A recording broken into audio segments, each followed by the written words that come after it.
یو کال زموږ د ژوند نه کم شو او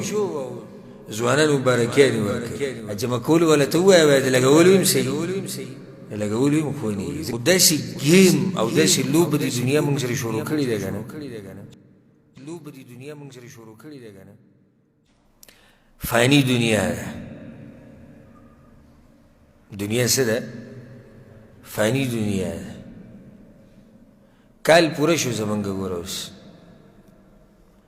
انګریزي تاریخ چې کم دی او میلادي د هغې یو بل کال تیر شو دغه دنیا ده د سترګې رب په اندازه کې اول روز مې سوچ کو کور کې ناست وم چې روجې ته څو میاشتې نو بیا مې لږ تقریبا څه د پاسه 3 میاشتې بیا روجې ته نو دغه اوس روجه اوس تېره شوې اوس بیا 3 میاشتې پاتې شو او زموږ دا سفر داسې روان دی د الله طرف ته یو کال زموږ د ژوند نه کم شو او ځوانانو مبارکیانې ورکوي خو د سوچ خبره چې د الله طرف ته یو کال سفر دی وکړو نو اوس پته نه شي چې دا نوی کال زموږ په نصیب کې ټول دی که لږ دی که نیم دی که دیو که نه خو یو کال زمونږ لاړ یو کال پوره سره د بدیانو سره د نیکیانو نو ته چې چېرته لږ خو د دین ته هم سوچ کوئ که نه تاسو ټول سوچ د دنیا ته مه اړوئ لږ د شپې داسې 15 منټه سوچ وکړئ چې د یو کال کې چې تا څه کړي دا خو ټول لاړو الله سره رجسټر شو یو کال پوره رجسټر د الله سره پروت دی پوره 2020 2000 د اولنۍ میاشتې والا د اخرنۍ ورځې پورې ټول د الله سره ریکارډ پروت دی نه کوم سړی وایي چې دا خو ډېرې خبرې وي دا څنګه موږ نه یېرې دي تا نه خو یېرې دي احصاه الله ونسوه شمار کړي دي الله او یېر کړي دي دوی الله وایي ما خو شمار کړي دي تا نه خو یېر دي تا نه خو یېر دي چې تا پکې کمې کمې نافرمانۍ کړي الله وایي ما ته خو یاد دي الله وایي زما نه خو نه یېرېږي ما خو داسې شمار دی د الله سره چې وما کان ربک نسیه الله نه خو څه شی نه یېرېږي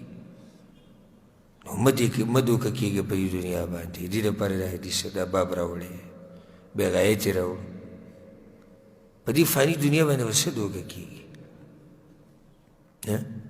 په دې به څه دوکه شي او ډېر کم عقل به چې په دې فاني دنیا باندې به دوکه شي خو داسې ګیم او داسې لوبه د دنیا موږ سره شروع کړې ده که نه چې تپوس یې مه کوه هوښیاران هوښیاران خلک یې پکې تباه کړو هوښیاران داسې جال جوړ شوی دی شیطان داسې ناشنا جال جوړ کړی دی چې وروایي چې په سړي باندې که نه نو په دې دنیا کې داسې راګیر کړي چې بیا د وتو لار نه وي داسې راګیر کړي په دې دنیا کې حیران به شي چې الله څه وکړو داسې په دې دنیا کې سړی ورننوځي او داسې په دې دنیا کې به ګیر شي مه دوکه کېږه په دې دنیا باندې یو دنیا چې صرف په یو اواز سره ختمېږي السلام علیکم وعلیکم السلام چې یاره پلانې مړلی په دې دنیا باندې به څه دوکه شي په یو اواز سره ختمېږي او بیا به خلکو راوچت کړی او وړي به د قبر له او څو کسان ما ورته په خپلو لاسونو دې قبر ته کوز کړو کوز کړي هم دي که نه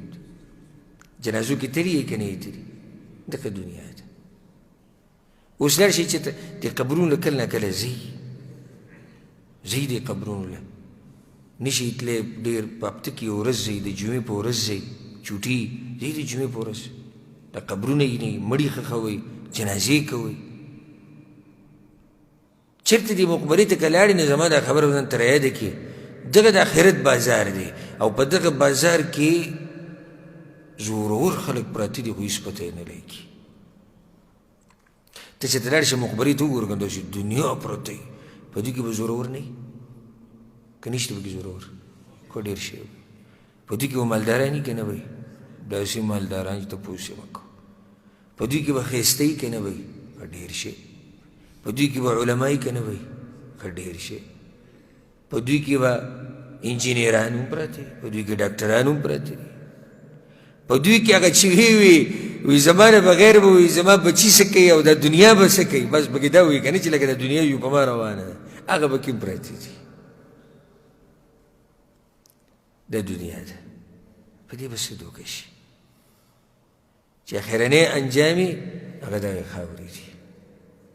ما ذکر کړی و تاسو دا قیسه که نه ما د انسان دا قیسه ده او زما اوس دا دغه قیسه ده من التراب من تراب الى تراب على تراب د خاورې نه پیدا یو او په خاوره به ګرځو او چېرته به ځو خاورې له به ځو دا دنیا نو په دې دنیا دوکه کېږئ ما د دې په دې ښایست باندې مه دکې مخکې حدیثونه تیر شو که نه پیغمبر صلی الله علیه وسلم څه ووایي دنیا تشبیه ورکړه دنیا د پړق پړوقې تشبیه ورکړه د پسرلي سره پسرلی خو ډېر مزېداري که هر څه صحیح شنه یي په دې شنوالي به دوکه کېږي نه ګورئ تیر شوي درس کې مونږ دا حدیث وي ان هذا المال حلوه دا مال ډېر خوږ دی ګورئ ډېر خوږ دی او د خوږوالي تپوس یې دا که چا نه وکړي چا چې د جمع کولو خوند اخیستی وي مونږ خو الحمدلله په دې خوند نه پوهېږو خو دا بعض راته وایي چې کله چا ته داسې نصیحت وکړو نو اکثر راته وایي یاره د دې ځان له خوند دی دا ریال چې جمع کوې که نه آها د دې وایي داسې خوند دی که نه او چې بیا درته رایادېږي چې دومره پرتې دي او دومره دي او نور یې ورپسې دومره دا خوند الله موږ ته نه ښایي د سره چې سړی دقه سوچ کوي چې دومره مې جمع کړې دومره مې جمع کړې دومره مې جمع کړې دومره مې جمع کړې نو زه هغوی ته دا وایم زه هم دا مال چې الله په دین کې لګوي که نه دا هم ځان له یو خوند دی ګورئ داسې کسان دي چې ګرځي په دې خیر په دې کارونو پسې ګرځي کوم ځای کې به دا دغه زه یو پیر یو ځای کې ومه چې کسان را جمع شي نو څه د خیر کار په باره کې خبر روانه وه نو ټول دا چې کوم را جمع شي څه پنځه شپږ کسان و ټول اصحاب المال و ټولو سره ښه ډېر مال نو بیا څه خبرې وشوې څه دیني کار په باره کې هلته ملک کې نو بیا چې زه واپس را روان شوم نو هر یو جدا جدا میسیج ما ته وکړو چې دې نورو ته څه ونه ویل خو لکه دا د خیر دا کار چې کوم ته ووایي چې د یتیمانان دی یا کونډې دي یا غریبانان دا به زه وکړم بل ځان له میسیج وکړو وایي چا ته څه ونه ویل خو هغه به بل ځان نو ما وایي دا مال چې لګوي د دې هم ځان له خوني جمع کولو والا ته ووایه د لګولو هم صحیح د لګولو هم خوني ځکه چې دا مال هغه ته پته دی چې جمع کېږي د یو عظیم رب سره عظیم رب سره یو ناشنا اکاونټ کې جمع کېږي هله خوند ورکوي بیا ده نو الله دې زموږ په حال باندې رحم وکړي الله دې زموږ توجه آخرت ته کړي الله دې موږ د دنیا د فتنې نه ساتي هذا والله أعلم وصلى الله وسلم على نبينا محمد وعلى آله وصحبه أجمعين